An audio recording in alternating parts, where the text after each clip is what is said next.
We better pull her in, just in case. I'm trying to get rained on. And I don't know how this is gonna go. This could go really bad. This could go okay.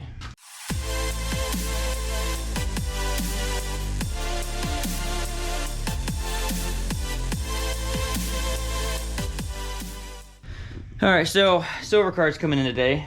Wilburn we're gonna hold off on because I'm not entirely sure which one.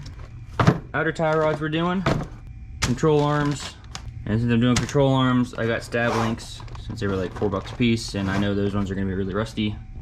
So let me get these things switched around. Poor girl's gonna have to sit outside, I guess, until we get this fixed up. Well, look who's giving us problems again. Yet another red top. We just got that one. We were in Georgia last year. So a little over a year that I've had that thing, and it's doing the exactly same thing out of nowhere. For the time being, Brad's yellow top coming clutch. Now this is an older one. This is probably 8 years old or so. Never really sees a charger. Sits out in the garage over winter. And it works every time. I took it in, they told me it's still good, which, no it's not. But whatever, I'm not gonna argue. Hit it with the charger for a couple days, and then I'll see what it does. But good chance, probably just use the yellow top for the trip, or I'll start exploring the new options. Figure to touch base before we get into our other shenanigans. Oh, and one other thing before I forget about it. The black car, here was the grinding noise. Hear that? That's a locked up bearing. So, lesson learned. Moving on. Okay, so here's what we're looking at. Here's our control arm. Oh, it's looking pretty rough. Bushings are shot. That one you can see is separating. Ooh, that's concerning. That's always the bad bolt. So we're gonna hit that with a bunch of some kind of WD-40. Sway bar length doesn't look as bad as I thought, but the bushings are cracked, so I'm glad I did get that. And then tie rod end. I'm gonna try to not disturb this right here. So yeah, I'm gonna make a measurement too, probably from the boot out, and try to get that as close as it was already on there. I do plan on getting alignment, but not for probably a little while. Let's dig in and see how bad this is gonna get. So I went ahead and ran through just disassembling this side. Everything went really well. Actually knocked out the tie rod real quick. The bolt didn't come all the way off, so I ended up just using a hacksaw to just cut it off. All I did is I run a measurement right from that boot to the center, match it with this one, which this new one was actually a little shorter, so I had to actually bring this down a little bit. But just to get as close as I can for now. The ball joint nut actually came off real easy. And then sway bar, same thing. That actually came off without breaking. I was quite surprised. Got the front vertical bolt out. And like I suspected, this is the vertical bolt. Now I only got this much out, so I soaked it in some more PB Blaster for now. Working on getting an air hammer. I'm gonna have to break this guy loose, hopefully. Right, so that basically acts like a nut, and I'm hoping I can just punch it out the top. I knew this was gonna happen. I knew something was gonna happen. So I'd actually already gotten a spare passenger side one. So here's basically what it looks like. This is what's stuck in there. And obviously the bolt's probably rusted in there as well. Fun times. So we'll put that on the shelf for now, until we're ready for it. We are gonna hit the junkyard. I do know this side's gonna do the same thing. Now they got the one side torn apart and I've gotta wait. I'll just hit you guys with a time lapse of tearing apart this side.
All right, so a lot kind of happened off camera.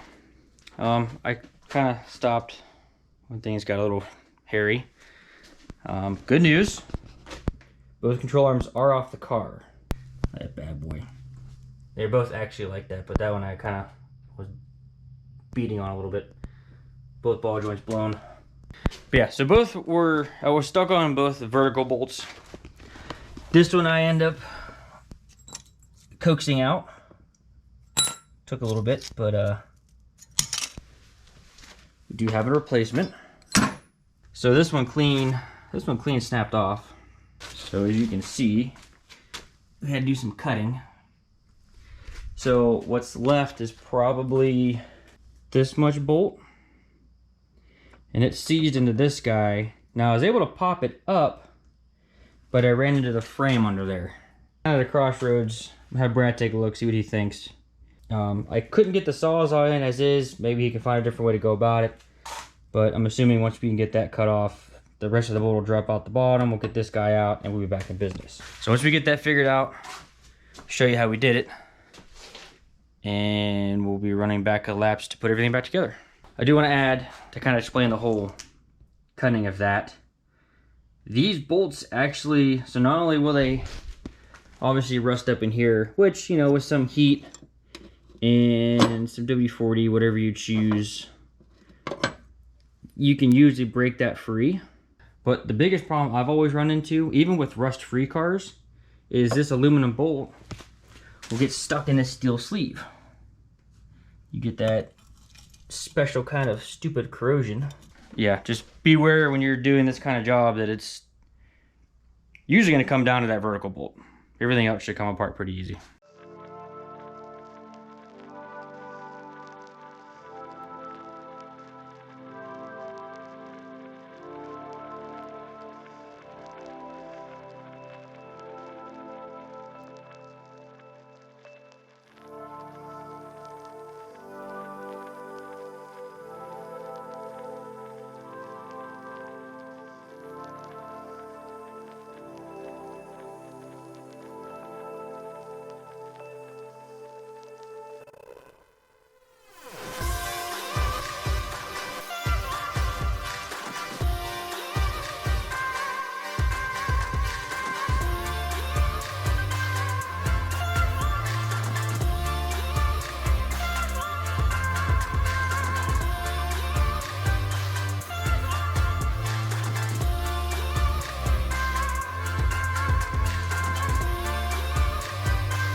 Finally got all of that crap out of there.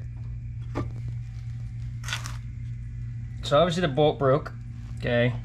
So we cut it off at the control arm. So that left this inside of like the tube there, that little tube, along with this on top. Well, with the way that frame is right there, you can't get it up out. So taking the strut out and hub and everything else, I was able to get that cut again, and then that fell out. Put this back together, control arm, sway bar link, wrap this up, and then we'll talk about it. Back on the ground. Finally got the other side done, double checked everything, and we're good to roll. Now, doing that kind of work, next is gonna be alignment. Which I'll get to soonish. We got a bunch of other stuff going on. Measuring like I did will kind of help, but it's not going to be perfect. So even if you do that, don't count on it actually working. I'll see as soon as I start driving this thing if it even worked. And get back to driving this daily. Park the truck. I don't have to worry about driving that everywhere. If you're going after doing control arms on your rusty Grand Am, definitely be prepared to have to do some cutting. You know, WD-40 is your friend to hopefully combat that. Soak things the day before, maybe you won't run into the problems.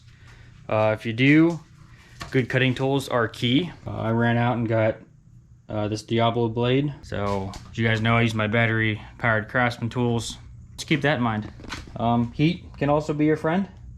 Good set of tools is key for something like this. This is a little more labor intensive, especially on a rusty car. So moving on to the next thing, which is going to be going over the checklist on this guy and getting it ready for the Grand Am meet trip all the way in Wisconsin. So about 9 hours one way.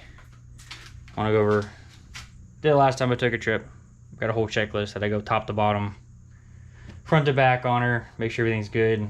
As far as this car, I think we're pretty much good. Next oil change, I'll end up doing brake pads, no big deal. I do have a new thermostat. So after our trip, take a couple hours one day and go through and do a whole flush and do that.